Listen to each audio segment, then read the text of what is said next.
I'm Oregon Rimmer, and my undergraduate dissertation at Kent Sociology made a difference. Hi, I'm Ethan Cleverly, and my undergraduate dissertation at Kent Sociology made a difference. Hi, I'm Georgia, and my undergrad dissertation at the University of Kent made a difference. I'm Shania, and my dissertation at Kent Sociology made a difference.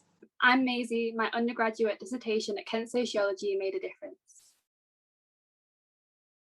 So my project was about the impact of COVID-19 on the Black Lives Matter movement, in particular how the movement had been represented in the media during the height of the pandemic in comparison to earlier years. When I was choosing my topic, there was a lot of, the protests were happening and the pandemic was also happening. I thought that if we were going to make any sort of progress, the only way I could physically help was do research into it, because I'm in the perfect subject to do research on it.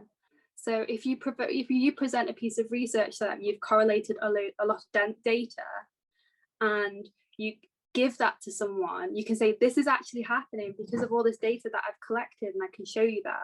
And that opens up a conversation, and the conversation's vital for progress.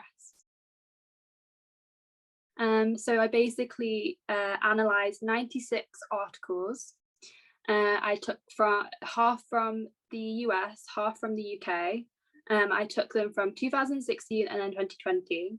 I chose 2016 because it was the only other year where the majority of news reports, a larger amount of news reports were about Black Lives Matter, probably because of the election of President Trump at the time. Kind of took newspapers from each month and analysed them individually.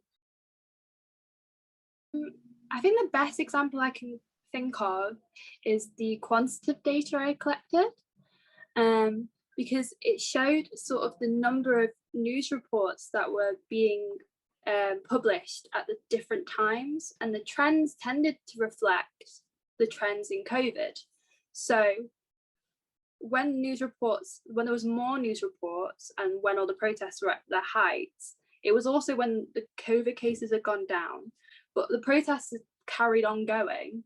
I think the data was able to sort of show that there was a spike in interest, but interest is easily lost, especially during the pandemic.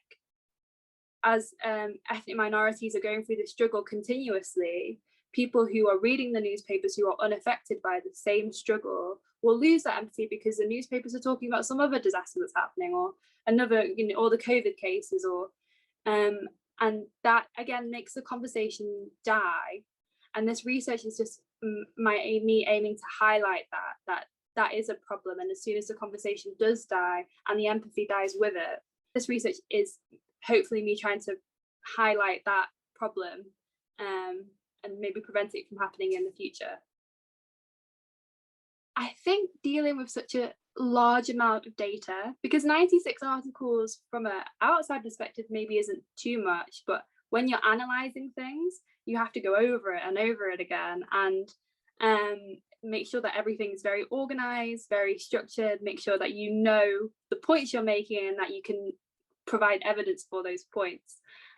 So I just found it slightly frustrating trying to keep all that data and make sure that I remember everything that I wanted to say, because there's so much you can say from 96 articles. So yeah. My name is Corey Wren, and I'm a sociologist here at Kent. I was Masie's supervisor for her dissertation. It's quite ambitious in that way, that she was able to navigate a huge media space and also grapple with two major social cultural events. So we really think that Masie's work here has been really cool and really relevant. So I've actually encouraged her to publish this on a blog so that it can be useful to activists on the ground. I do like having conversations about the world and where it is and what's happening in it, and being able to put my own input into conversation. So it's nice to also be able to translate that into an academic piece of work. I would say use all the time you've got. Definitely don't leave everything until the last minute, because there's too much work. I would say also know when to take a break, and don't overrun yourself, because as much as you want to do well, mental health is also important.